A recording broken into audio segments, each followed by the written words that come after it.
Crandall is a decorated soldier, a combat veteran, an expert pilot, a leader, a patriot, and a great American.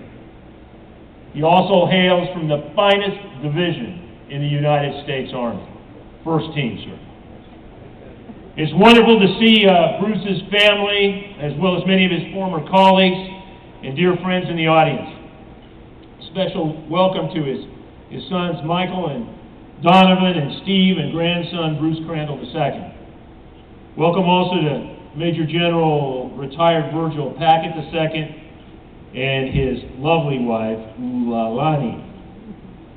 Now, I'll admit this ceremony is a bit unusual. Bruce retired from the Army 33 years ago.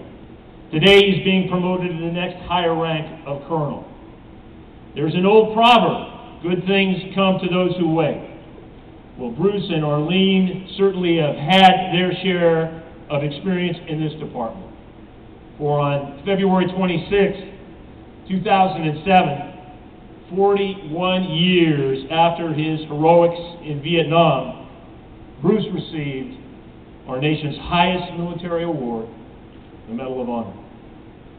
During a ceremony in the White House, President George W. Bush said, "In men like Bruce Crandall, we really see the best of America."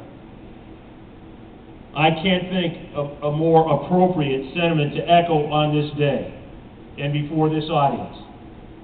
It's apt that we honor this American hero at the annual gathering of the Army Aviation community because you are his extended family. Bruce had a remarkable career in the Army. I don't think he sat still for a minute in the 24 years he spent on the job. The list of firsts he achieved is long and impressive. Among them, he was a member of the 1st Army Aviation class at Fort Rucker in 1954. He was the first aviator ever to serve as Deputy Chief of Staff at the Engineers Center at Fort Leonard Wood, Missouri. He was one of the first commanders of an assault helicopter company in combat. He also has the questionable distinction of being the first helicopter pilot ever bombed out of the sky in flight by the United States Air Force. I will let you ask him about that one. Bruce was commissioned an engineer officer in 1953. After learning how to fly fixed-wing aircraft and helicopters, he sent out on mapping missions in some of the most desolate and dangerous regions of the world, including the Arctic Circle, the mountains and jungles of Central and South America. In 1965, he took command of Company A, 29th Assault Helicopter Battalion, 1st Cavalry Division in An Khe, Vietnam. On the morning of November 14th, then Major Crandall and his unit were transporting troops to a landing zone in a remote spot in the La Drang Valley. Suddenly, the unit on the ground came under attack by an overwhelmingly superior force of North Vietnamese fighters. The situation quickly escalated. Enemy fire became so intense that the ground commander closed the LZ and medevac crews were called off.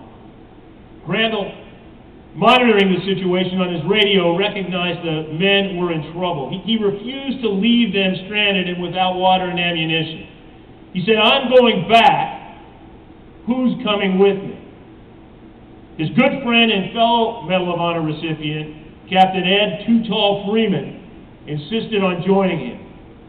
Years later, Bruce said, "There was never a consideration that we would not go into those landing zones.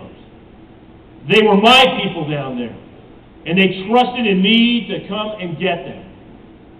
For the next 14 and a half hours straight, Bruce and Ed made as many as 22 trips back and forth to the LZ, 14 miles each way, carrying supplies and collecting more than 70 seriously wounded soldiers.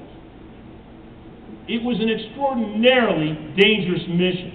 There was only one way in and out of the LZ. The enemy knew they were coming and going. And at one point, the North Vietnamese were only 30 meters from Crandall's position. Yet he and Freeman returned to that spot again and again and again. At any point, he and Freeman could have turned back or refused to revisit the LZ, and they would have been heroes. But they kept going until they rescued every soldier and delivered the needed supplies. Both eventually received the Medal of Honor for their actions that day. The first helicopter pilots ever to receive our nation's highest military award. Just 2 months after his heroic actions at LZ X-Ray, Bruce executed another daring mission, rescuing 12 wounded men.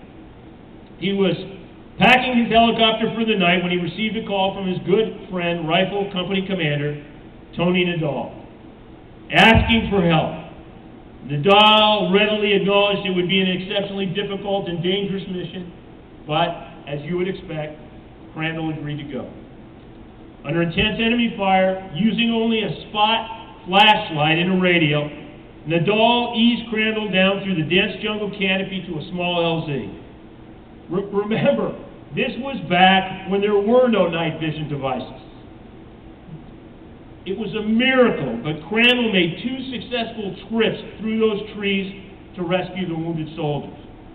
For his actions, he received the Distinguished Flying Cross and the first Aviation Space Writers Helicopter Heroism Award. Now, every soldier takes an oath when he or she joins the military to put duty and service to others above self. But to deliberately and willfully make that choice, when bullets are flying and your life is in grave danger, is beyond extraordinary. Bruce Crandall did this not once, but over and over again. In total, he flew more than 900 combat missions in Vietnam, which is, in my mind, is absolutely incredible. Years later, when he received the word that he and Ed Freeman had been nominated for the Medal of Honor, Bruce insisted that his name be withdrawn. If only one received the recognition, he wanted it to be his wingman. When asked recently why he did it, he jokingly replied, "I thought Ed would loan it to me on the weekends." The truth is, this selfless act is just what you'd expect from a man who spent putting his life, putting others' lives in front of his. Selfless service has defined Bruce's career from the very beginning. After returning from Vietnam, he continued his efforts to locate one of his helicopter crews lost in the dense jungle shortly after the battle at La Drogue. The men were listed as missing in action, or MIA. Bruce never gave up searching for them. More than 2 decades later, he returned to Vietnam with Lieutenant General retired Hal Moore, Joe Galloway, and others. They met with some of the same men they had fought against on that fateful day in the valley. This time they received a much different response. The men who had been their enemies helped them to locate the downed helicopter, and the Army was eventually able to recover the remains of the 4 crew members. Throughout his life and career, Bruce Crandall has lived a warrior ethos. I will never leave a fallen soldier behind. That is what it means to be a leader.